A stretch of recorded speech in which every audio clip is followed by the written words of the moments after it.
Hey, let's talk a little bit about the power of persistence. It does pay off to be persistent at times, but man, sometimes that road can be tough. Now, I ask that you ignore the Band-Aid in this video. I'm sure some of you are going to comment about it. Yes, my wife cold-cocked me the other day. No, I'm just kidding. She'd absolutely kill me if she heard me say that. No, I just had a little surgical procedure being done, and that's got to heal up. But I wanted to get this video out and talk to you a little bit about the power of persistence. How many times have you in life or at work or whatever you're doing decide just to throw your hands up in the air because it's not worth it? And believe me, I was just about that point the other day with a company called Intuit, or you may know them from their products, Quickbooks, yeah, that company. So as a small business owner, taking credit cards is like mission critical for what I do, right? And I sell network security software, have for 10 years, predominantly GFI's product line and thus the GFI logo shirt. Now, that being said, I have worked with multiple credit card processors over time, and the problem that you run into as a small business is that you can't negotiate from a position of strength like Walmart can or Amazon or other big retailers and getting substantial breaks on the fees from the credit card companies. You are, in essence, at the mercy of these guys, Visa, MasterCard, Discover, and some of these fees can be astoundingly high.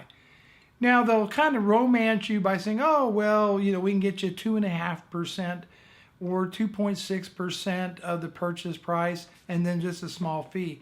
But the reality is they really, really mess you up over with just tons of junk fees when you go to settle at the end of the month. And these numbers can be really substantially higher than you're banking on. So there are some alternatives. Now, for the last couple years, I've been using PayPal. Now, PayPal actually has their regular type service that anybody can join, but then they have a merchant account with a virtual terminal. What that allows you to do is take credit cards on the phone, enter them in manually, run the card, and get approval that way, and the money is deposited into your PayPal account automatically. What's nice is that you can take basically any credit card, including American Express. Now, when you sell business to business, I deal a lot with American Express. Now, the thing about American Express is their fees are higher than Visa and MasterCard and Discover. That is the fees they charge the merchants. So I felt that it kind of worked out. It was to our advantage to use PayPal. Okay, so QuickBooks doesn't really integrate that well with PayPal. So they do have their own merchant account service, and it's also a flat fee. And it works brilliantly with QuickBooks, which is a lot of things there's a lot more automation available using their service than there is trying to massage it to work with PayPal. Now, when you sign up for their service, you generally can take up to $5,000 per month in credit cards. At least that was the figure that I was told. And then it was supposed to be a 48-hour process, or I should say 2 business day process, to get that number increased, because frankly, I can burn through a $5,000 credit limit within a day, no problem. Here's where persistence paid off, I really had to be persistent. Now, when I asked to have my credit line raised so we could service our customers, they requested 6 months worth of bank statements from me to review my business. That's fine. I've been doing this for 10 years. We got a solid little company and it's doing pretty well. So I went to my credit union, had them print out the last 6 months bank statements. I scanned them and then emailed them to them, never to be heard from again. So after about 3 days, 4 days go by, I call up to Intuit and they say they never received the documents, even though they uploaded just fine. So I had to resend them. Now, for the last 2 weeks, every single day, I was told that my file would be underwritten, but there was one other problem.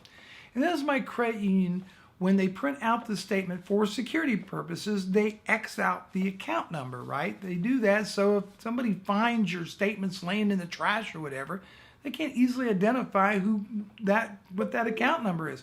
That makes a lot of sense. It didn't do Intuit. The numbers didn't match. Well, of course it didn't match. They only showed part of the numbers.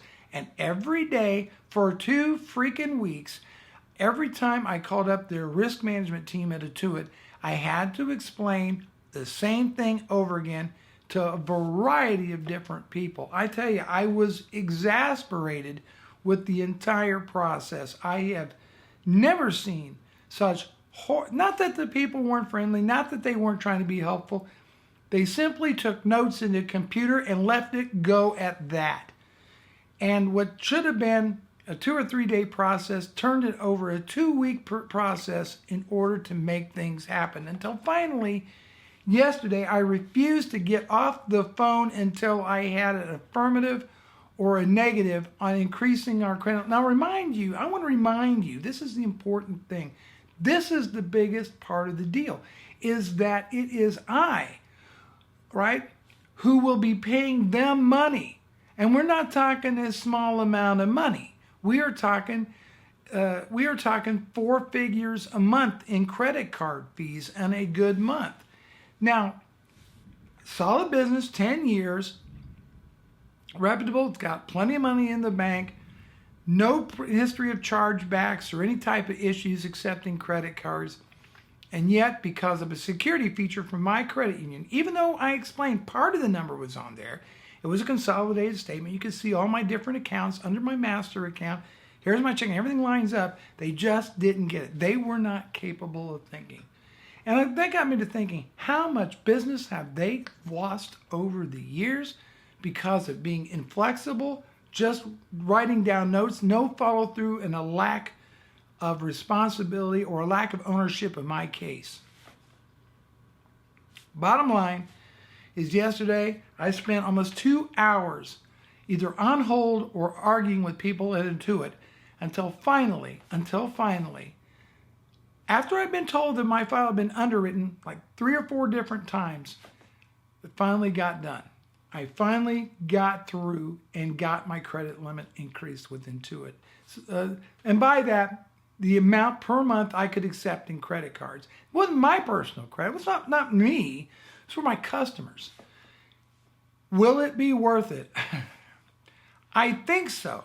I think it's going to be a huge time saver for me, and it will help my customers be able to pay their invoices online very, very easily. But man, you talk about a hell of a lot of work to go through in order to get something accomplished. Well, that's what happened to me. I thought I would share this story with you because if I had not been persistent from the very get-go, this whole thing wouldn't have got done. Most people, I think, would have just gave up and tried to find a different solution. But time will tell if I did the right thing or not, but I think so. The power of persistence does indeed work. And I just thought I'd share that story with you. Take care.